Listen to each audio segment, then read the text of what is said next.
This is Where We Live. I'm John Dankosky. Coming up, Washington University law professor Kimberly Norwood will talk about biases and their impact on our lives, our lawmaking, and our decision-making. But first, national security expert Scott Bates is back from a trip to Amman, Jordan, where he was working with government ministries and elected officials on a project funded by USAID. Today, he stopped by to tell us what he saw and talk a bit about U.S. foreign policy. He's joined us in the past to talk about his trips to Iraq and the Middle East. Scott Bates, welcome back to Where We Live. It's great to be with you, John. Thank you. Well, you just got back from the Kingdom of Jordan, and maybe you can tell us first what you were doing there.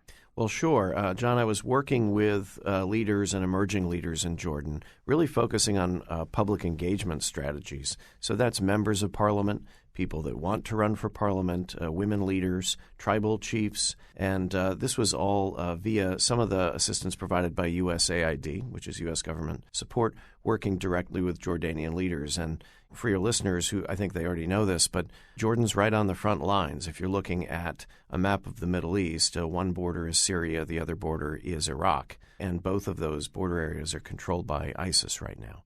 So these folks are feeling the pressure every day, and I consider it a great honor to be able to work with them side by side. Before I ask about ISIS in that region and what it means to people of Jordan, what do those borders mean right now? Not much. If you drive outside of the city of Amman on your way to the airport, and from there it's only 20, 30 miles to the borders, it's essentially desert. It's open territory. There are formal border crossings, but there's really not a lot of, if you're looking at some kind of border fence or any of that, there's none of that in that area.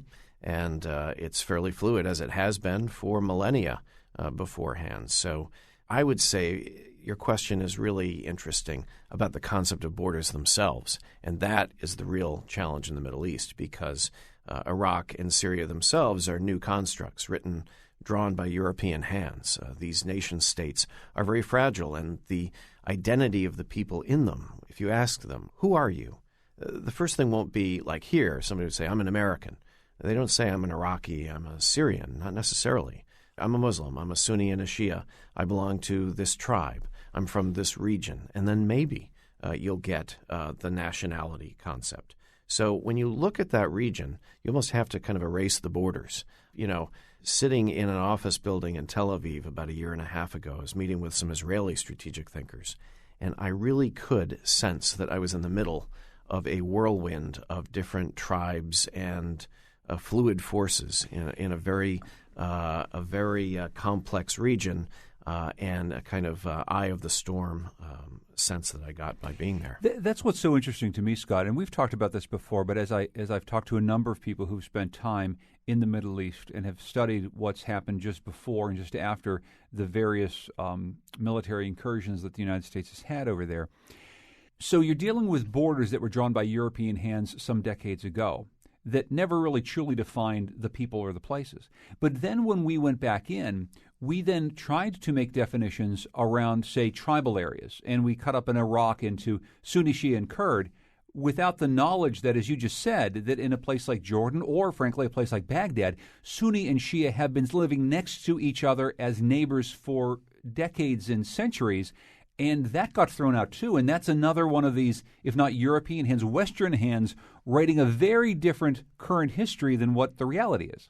Well, that's right. And you can't unscramble the egg in a way. So you look at major cities like Baghdad or Beirut, and these are areas you can't kind of draw boundaries inside the city lines. People have been living alongside each other. One narrative that I think we do have to look at, and I would suggest reject. I heard this in the Balkans 20 years ago. There was a great book called Balkan Ghost that came out. Bill Clinton read the book, and drew, I think, the exact wrong lessons from it. He said, those people have been fighting forever, so we have to stay out of it. Well, that was the exact wrong recipe for the Balkans, actually. The international community got together, us along with the European Union, and put an end to genocides that were going on. And there's been relative peace and stability in the Balkans for 20 years. So you cannot look at a region. And people do that now. The Middle East have always been fighting. Sunni and Shia, they're always at each other's throats. We have to stay away. I would say we have to be cautious. We have to be humble. We have to understand that we don't have the answers. But we cannot entirely disengage. And we cannot say, well, these are mysterious tribal peoples who are irrationally angry and will always hate each other. It's not the case. And as you're mentioning, in Jordan, for example, 8% of the population Christian, been around since the days of Christ. You have every religion represented in the United Arab Emirates, in Jordan, all across the Middle East. So a very complex area filled with bright, intelligent people. We cannot write off an entire region and characterize them as irrational or not worthy of our attention or engagement. As you work in Jordan on essentially democracy or government building, one thing I would want to ask is what you sense as the feeling of the people there about the conversation surrounding Middle East countries and their role in A, the Syrian refugee crisis, and B, whatever boots on the ground strategy might be needed to combat ISIS and or the Assad regime or whoever we're trying to take on. Because when we hear American politicians talk right now, often what we hear is, well, the Middle Eastern countries need to do something about this. They're the ones that need to step forward and take the Syrian refugees. They're the ones who need to actually engage in this fight. It shouldn't be us once again. What are they saying there in Jordan? Sure. So they're very polite in Jordan. They don't say a lot to me. We're not as polite here. Yes. Believe me, which they could, because in Jordan's a country of 5 million people. 800,000 Syrian refugees are in Jordan right now. So by extension, this would be as if we took in tens of millions of refugees. There are still 200,000 Iraqi refugees from the last 10 years that are in Jordan as well. And the Jordanians don't complain. They take this on, and there's a lot of outside assistance, but it has a real impact on their society as well. Recall, too, that Jordan lost one of their pilots to ISIS, who was put in a cage and burned alive. So this really has affected the Jordanian public. They are very anti-ISIS. They're very focused on combating violent extremism. Even while I was there, 2 policemen in a neighboring town outside of Amman were shot and killed by ISIS sympathizers. So this is a clear and present danger inside the Kingdom of Jordan, already a place with a lot of cross pressures. And recall, those of us who have been around a long time know that Jordan is hosting Palestinian refugees by the millions as well. So they roll with it, and they don't complain too much, but their very survival as a nation-state is on the line in this current crisis. And King Abdullah has said, this is our fight. So when I turn around, when I'm in Amman and I hear some American voices, I was there during the San Bernardino attack, and what I was seeing back from the United States was, well, why don't Muslims stand up and reject this kind of... Well, they do. King Abdullah has said over and over, and others in the region have said, this is our fight against this kind of extremism. Maybe that doesn't get play here, but I know that that's the case, and that's the way everybody I'm working with views it over there as well. And what does that fight look like on the ground in Jordan, as you say, as these borders essentially vanish and ISIS gets right up next to them? A lot of it, they're focused on internal development, so a lot of it is providing economic opportunity to the younger population.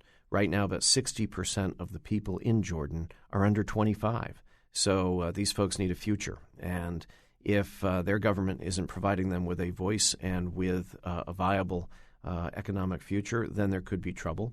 So they're very focused on trying to race against the clock, providing opportunity for their own people. Another element is, military force. So the Gulf Cooperation Council states, it's basically the Sunni powers in the Persian Gulf, along with Jordan, have been doing airstrikes in Iraq and some limited in the Syrian area. And they host a lot of Western military power as well, which, doesn't come without a cost. I mean, there are internal critics of that kind of engagement. So they're in the fight with us. And maybe we don't see it as visibly because they don't have an aircraft carrier. But they have been doing that. And then internally, it's a police effort in their states. I mean, this is about getting good intelligence, breaking up plots everywhere you'd go, or at least where I would go in Amman, Jordan. There's some real security around, and there's a reason for it. They've had bombings 10 years before. Yeah, they had a series of bombings in hotels. That actually turned the population against al-Qaeda 10 years ago, just as ISIS's actions against the Jordanian pilot and others have turned the population against the Islamic State as well. It is fair to say, though, that many of those who are fleeing from Syria right now do not see the greatest threat to their lives and to that region as actually ISIS. It may be equal to the Assad regime itself. What is the relationship to the Kingdom of Jordan, where you just were, with the Assad regime, which kind of refuses to go away despite the enormous both public pressure and the military strikes against it? Well, because the Assad regime, by its nature, has created this instability, I think that has to be remembered, that its oppression had led to an uprising, and then, unfortunately, the Assad regime was essentially killing what would have been kind of moderate rebels. Those folks died 4 years ago, quite a few of them, and the void has been filled by the Islamic State types. So I think those in the region see that this cannot be settled ultimately by force of arms entirely. This has to be negotiated, talked through, and the Assad regime, oddly, had been a kind of, if you're looking at its neighbors, a kind of, I won't say a force for stability, but let's just say they weren't causing problems with either Israel or Jordan. But longer term, it's as if there's a cancer in the region. So it was crumbling from within.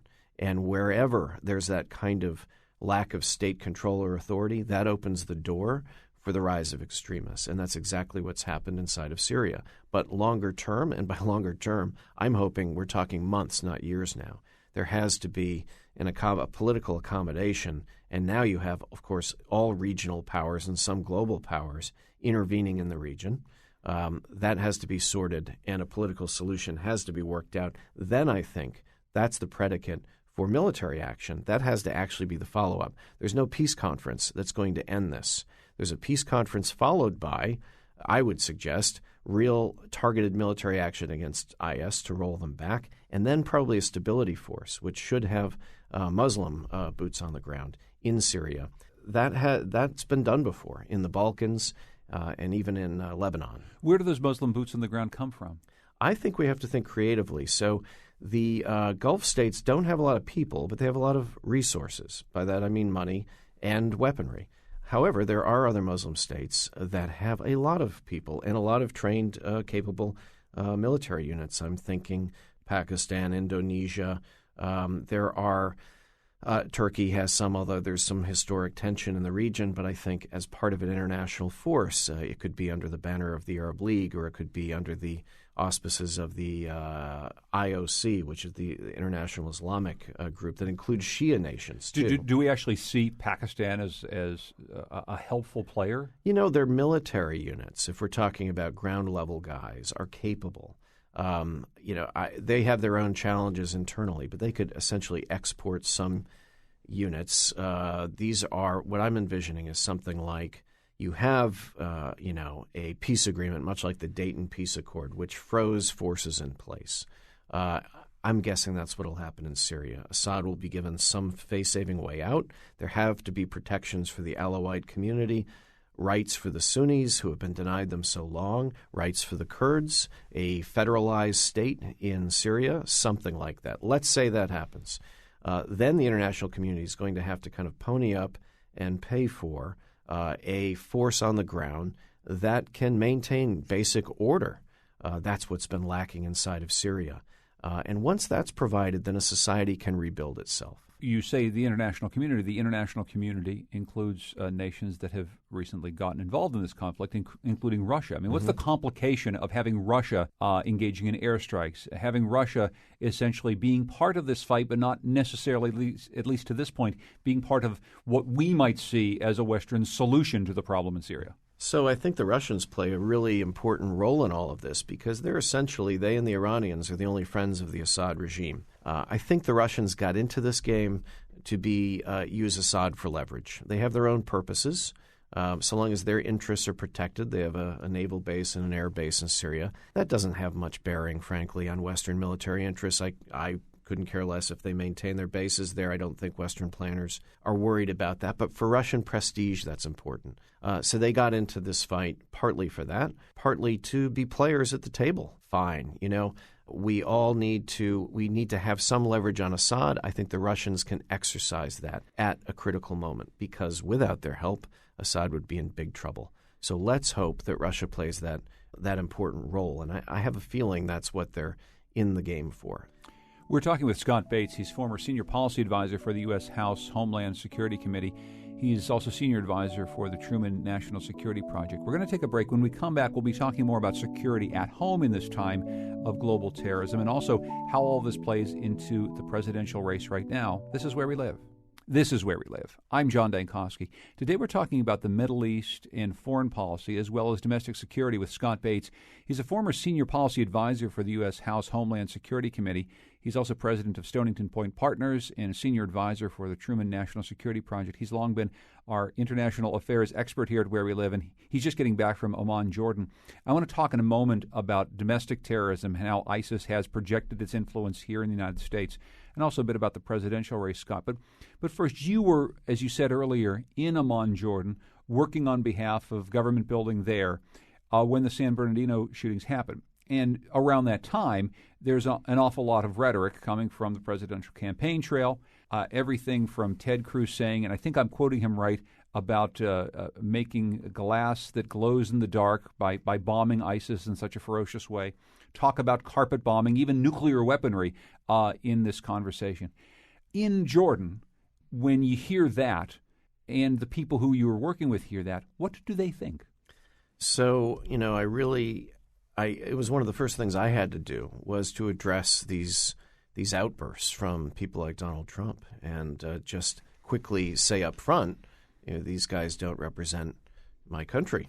And hopefully, from a personal perspective, that won't be the case because this is exactly the wrong approach that is needed in this area. I'm talking about having to be targeted in our use of force, very specific, because the blowback can be tremendous if you do the wrong thing. And I think, boy, we don't have to look back that far in history to see that. I would direct your attention to 2003 in Iraq. So the law of unintended consequences still holds. So I had to address that up front, but I would always say, you have your people that are kind of intemperate, and so do we.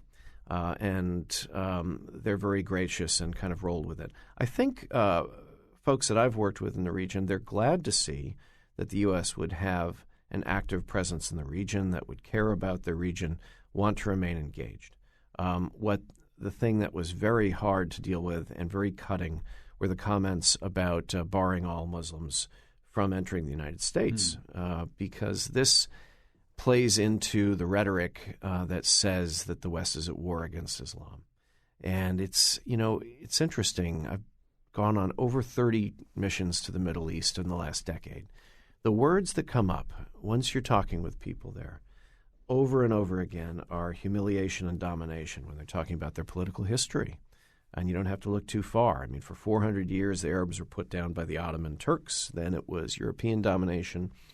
Then, to their mind, 3-4 wars with Israel in which they were bested, and then the U.S. organizing coalitions. And while we toppled dictators, and most of them were glad we got that done, it's still a bit humiliating for somebody to come into your house and have their way. And that's the way it's seen.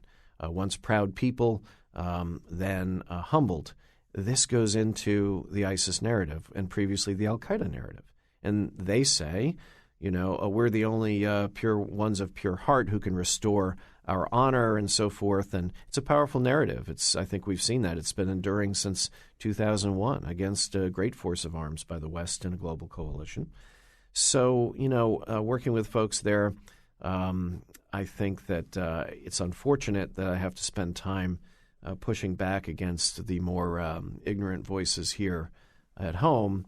But, it's necessary, and I think it points out that we're far from perfect and we all have our struggles. The thing that we hear, and you would be in a better position than I would to say that this is reality or not, is that indeed some of the rhetoric that we use, including trying to keep Muslims from coming to the United States, is used as an ISIS now, maybe in the past Al-Qaeda recruiting tool. Just to push back on that narrative, which I think seems to clearly be true, there is a sense that there are factions at work, especially ISIS, with what they hope to achieve, at least their stated goal, of creating a state that's not just a terror network, but that actually it controls a certain amount of territory in a brand new state, a caliphate as they call it. I guess I wonder if this notion that we are feeding ISIS recruitment through our rhetoric is backed up in reality given the really nefarious and horrible things that they seem to have in mind themselves. I mean, is it really about us? Mm-hmm. Or if we changed our tune and backed out of the Middle East altogether and talked differently about Islam, would it really change anything about ISIS and what they're trying to do? No, make no mistake. The 1 or less than 1% of people in the Islamic world who are radicalized and go to the banner of ISIS and Al-Qaeda, there's no changing their minds. These hardcore 20 to 30,000 fighters right now in the Islamic State, you're not changing their mind.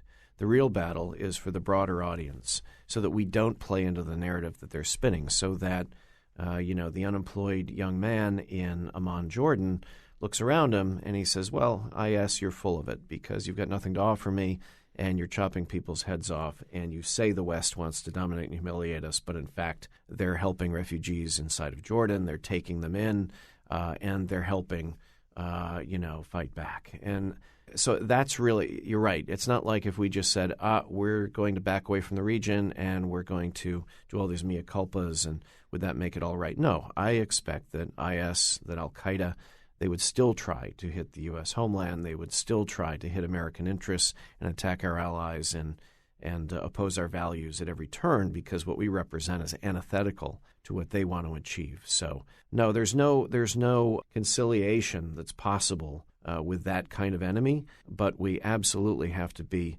vigilant about not playing into the narrative that they are spouting.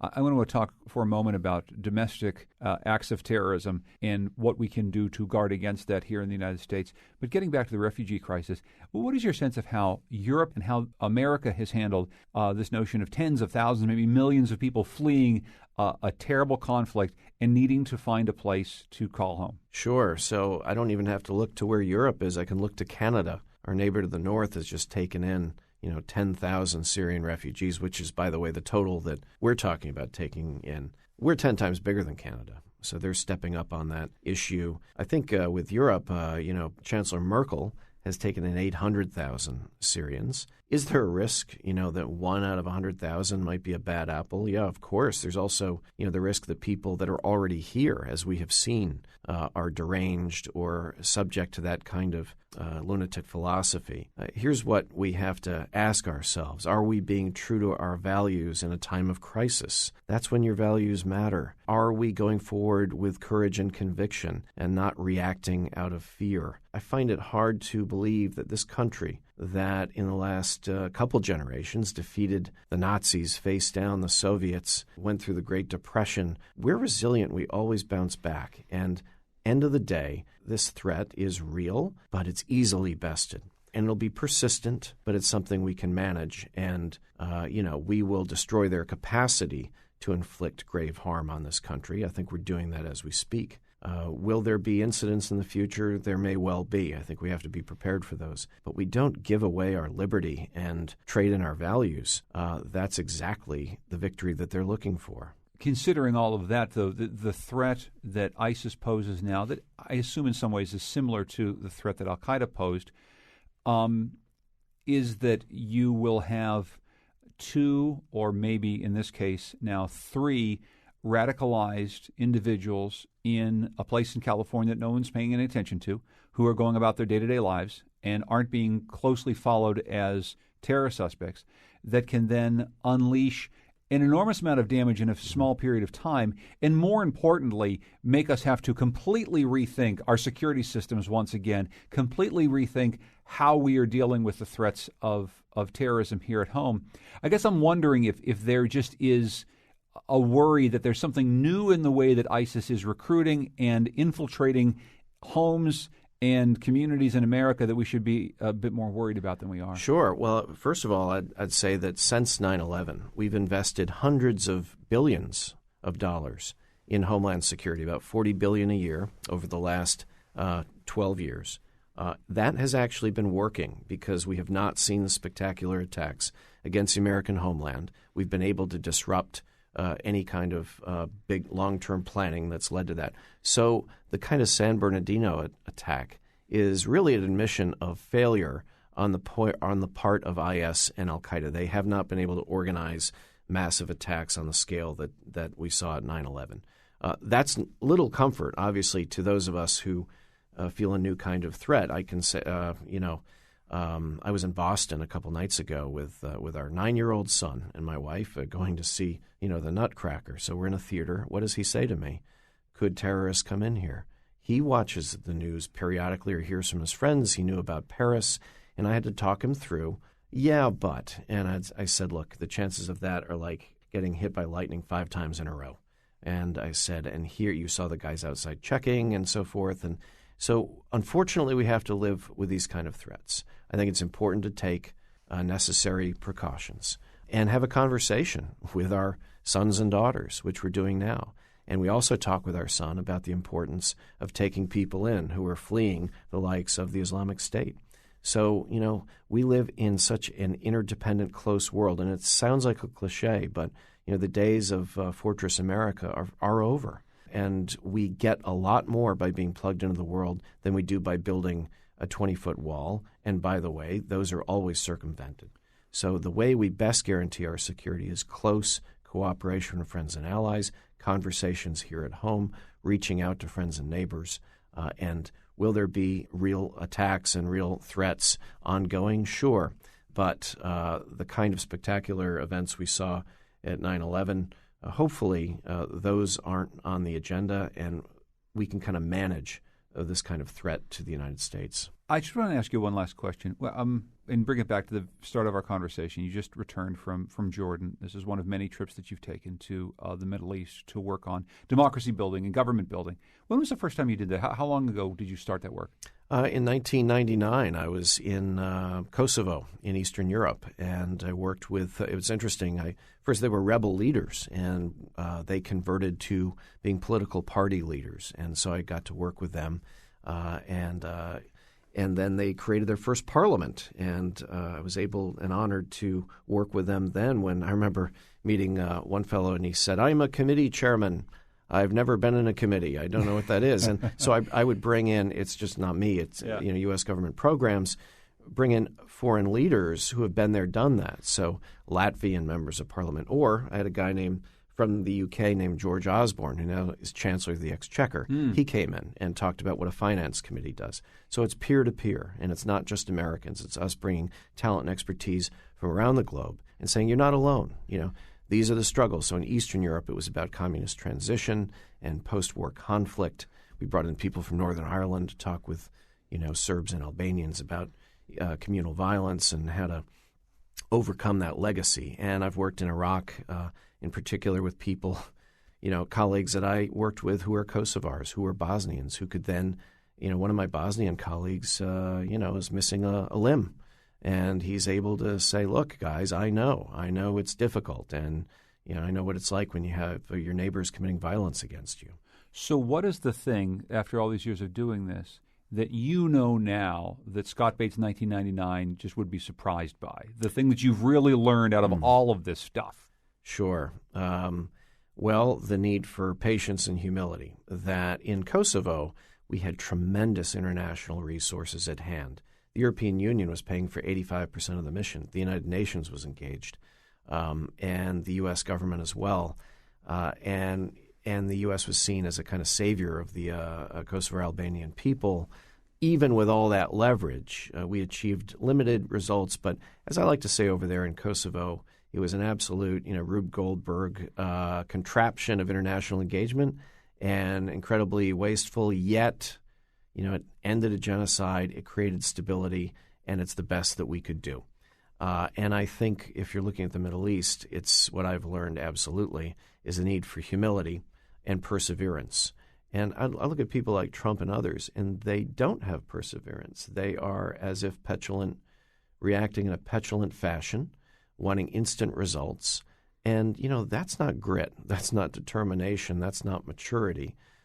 We can't afford that. And the consequences of actually creating policy from those so-called positions is really problematic. So I think we have to remain engaged, but we have to proceed from a place of real humility and perseverance and, dig down and find the courage in ourselves.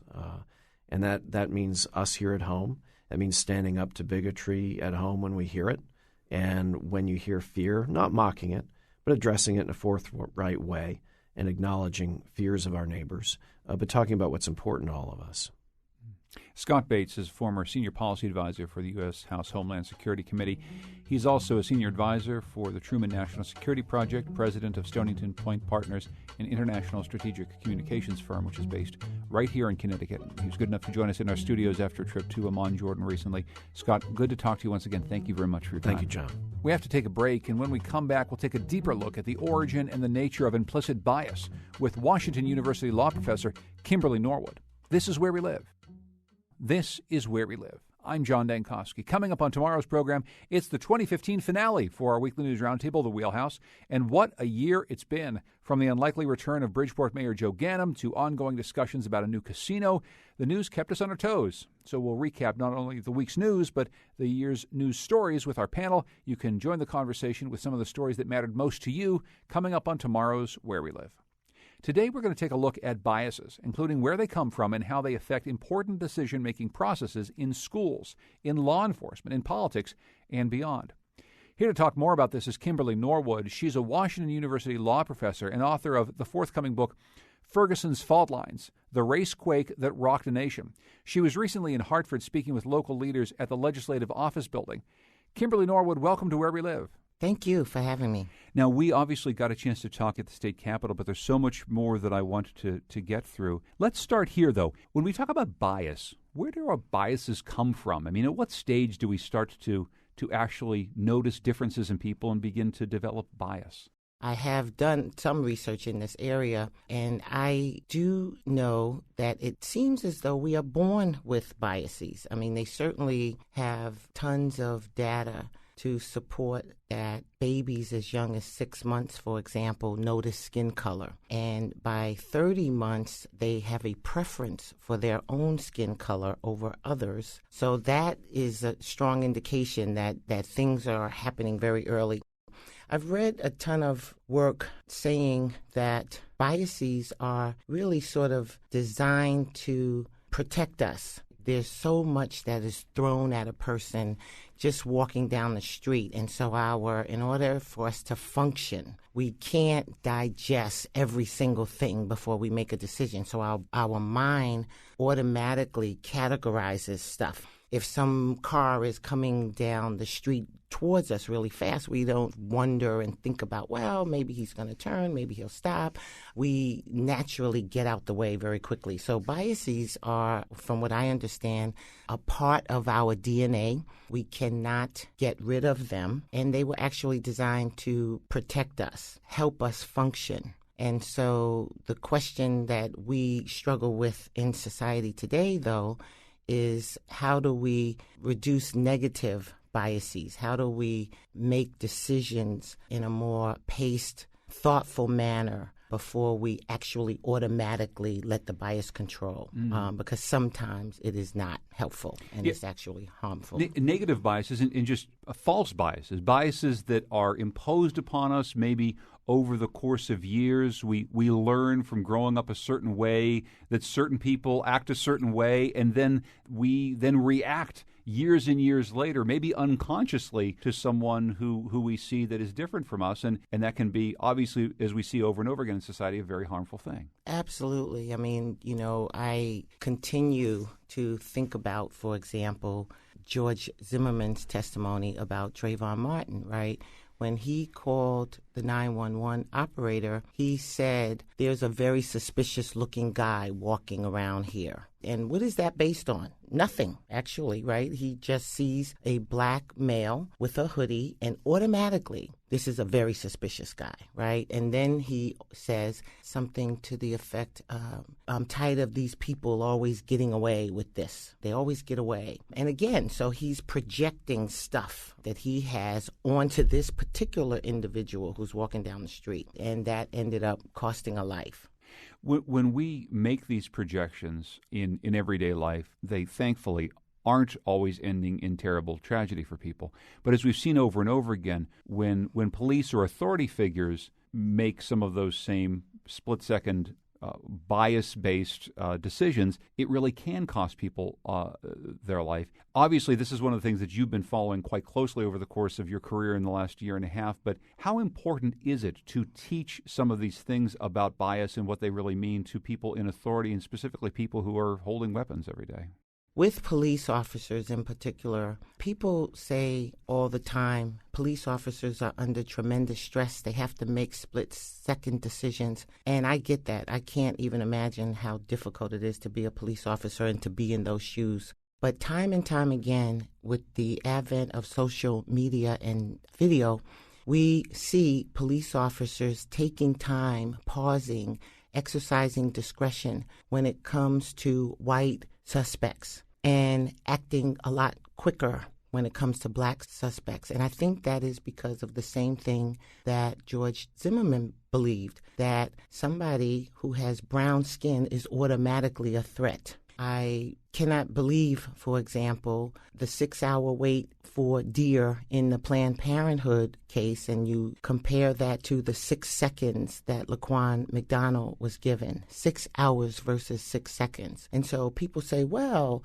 the guy surrendered, what do you expect? My response to that is, if Laquan McDonald had 6 hours, maybe he would have surrendered too, right? We give more time to people, or the police give more time in many instances, not all, right? But in many instances, we see an exercise of discretion when it comes to white suspects that we don't see when it comes to black suspects. And so that is important. That's an important dialogue. That's an important thing that has to happen when we're training police officers in terms of how to respond, how to exercise discretion.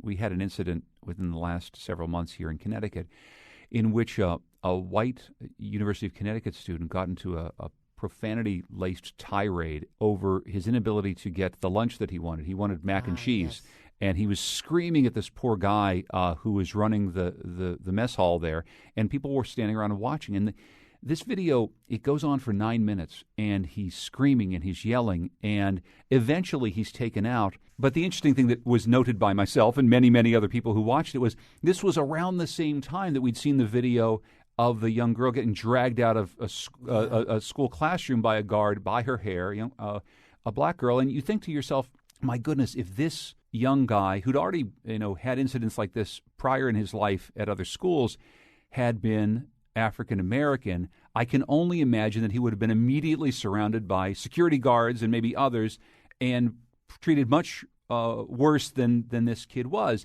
And you look at it and you say, well, okay, why does that happen?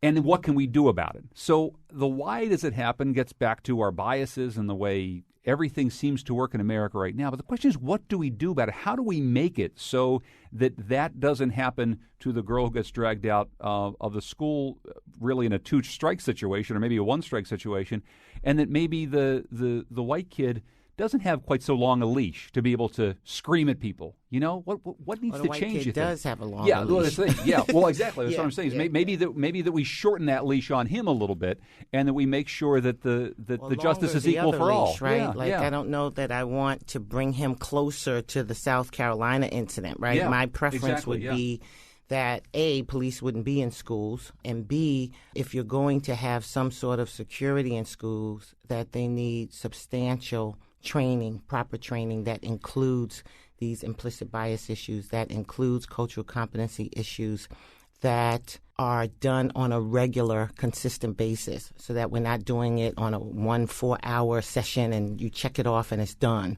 This work is, like I love the phrase, this is a marathon, not a sprint. This is long-term, hard stuff. And it keeps coming back to education, education, education. We have got to educate everybody on this. So we have to get to preschool kids. This needs to be a part of our educational experience. We have to get to parents.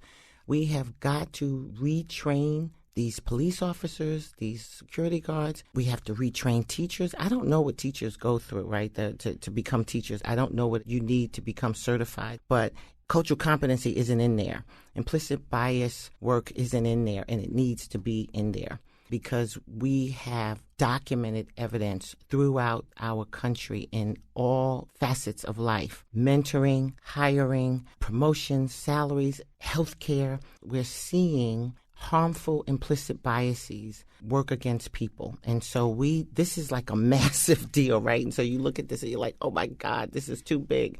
But we can't say, oh my God, it's too big, because then you just sort of say, oh well, and throw your hands up. Each one of us has to commit to this work. We need the folks, and this is true for corporate America, this is true for school districts, the superintendents, the principals, the partners in law firms, the CEOs, the board members, all of those higher ups must commit to this work. Because otherwise, if that's where our sort of leadership comes from, and if you don't see any commitment from leadership, then people sort of feel free to do whatever they want. In fact, we're seeing sort of another example of that in the Donald Trump case, right? We have this situation where Donald Trump is saying these things about Muslims, and it's really giving people permissions to act and say and do things that maybe they were not comfortable saying before. And so it's another example of that. Well, and that point of political leadership is so important. I mean, when the people who are either running for president or who hold a higher office either speak in the way that he's been speaking or don't speak sometimes when words need to be said, it does send a message. I guess I should ask you, I mean, there's been some criticism. I don't know if there's been enough criticism, that's maybe me editorializing a little bit, about some of the statements that President Obama has made in the last year and a half, that somehow many people might wonder if he could have said more strongly some of the things that you say on a daily basis about here's what's really happening. Here are the biases that are out there in America right now, and we need to stop it. We need to shut it down. That maybe it needs to come from the top in a way that it frankly hasn't. When he decided I wasn't going to take an hour drive down to Baltimore when Baltimore was burning in the aftermath of Freddie Gray. I guess I'm just wondering your take on that. So I agree with you, right? I think that I would love to have seen President Obama say more about this racial backlash that we're seeing throughout our country. I can't defend his silence there, right? I do want to say, though, we know for a fact, and this is something that I'm assuming he struggles with on a daily basis, with him embracing his blackness and deciding, because he is half white and half black, that he is a black man. That has lots of people sort of always looking at him to see, I knew it, see that? He's supporting those black people again, or he's doing this because of the black people. And so he's in this weird position where, in fact, I was just looking at something the other day. Some commentator was saying how ironic it'll be that if Hillary Clinton is elected as president, she might be a quote-unquote better black president than Obama. And it's because of her whiteness, she can say things and deal with black issues in a way that a person with black skin can't. And that is absolutely true. There is a double standard. A last question for you. I know you've got a book coming out, Ferguson's Fault Lines, The Racequake That Rocked the Nation.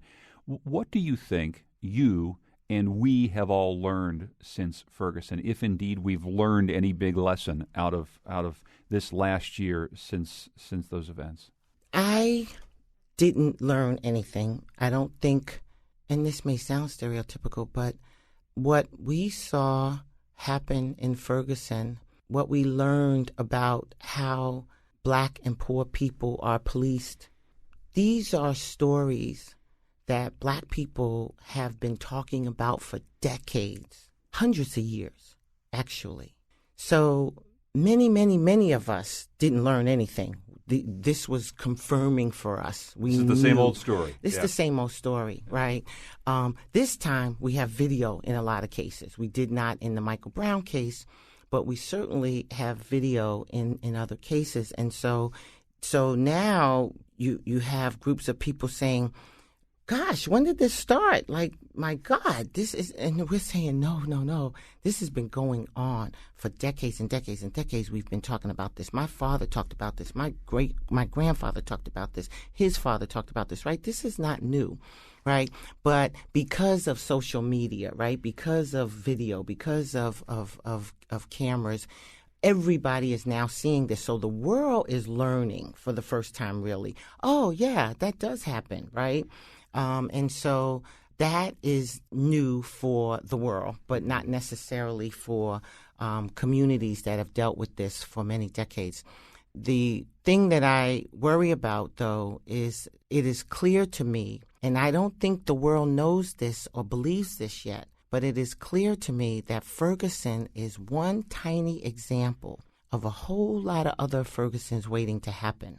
And there are thousands of communities throughout the United States that are under the same kinds of pressure that the people in Ferguson were under and are under. Things have not changed for them.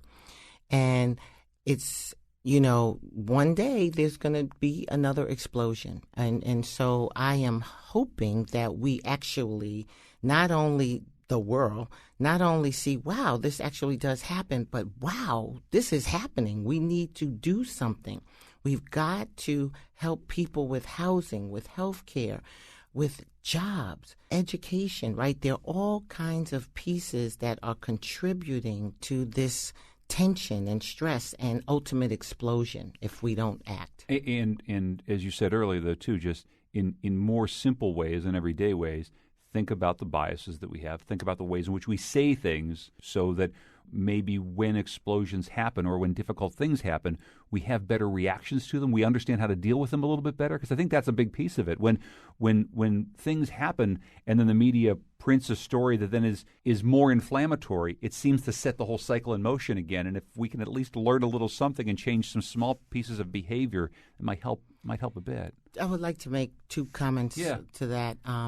In Baltimore, when people were out protesting, the media, there's a really nice comic strip that went around social media that shows the cameramen of some media outlet, some TV show, saying the people are protesting for justice for Freddie Gray, and we need jobs, we need education. And the media, this camera guy in the cartoon says, you got to burn something. Like, this isn't news, right? And it really is a great example, right? Unless people are looting and acting crazy, it's not a story, right? Mm-hmm. The fact that they're marching for justice and jobs and education, that's irrelevant. Go burn something and then call me, talk to me, right? Mm-hmm. The other thing is Baltimore, is another great example, because so many people are like, oh, my God, they're looting, they're destroying their communities.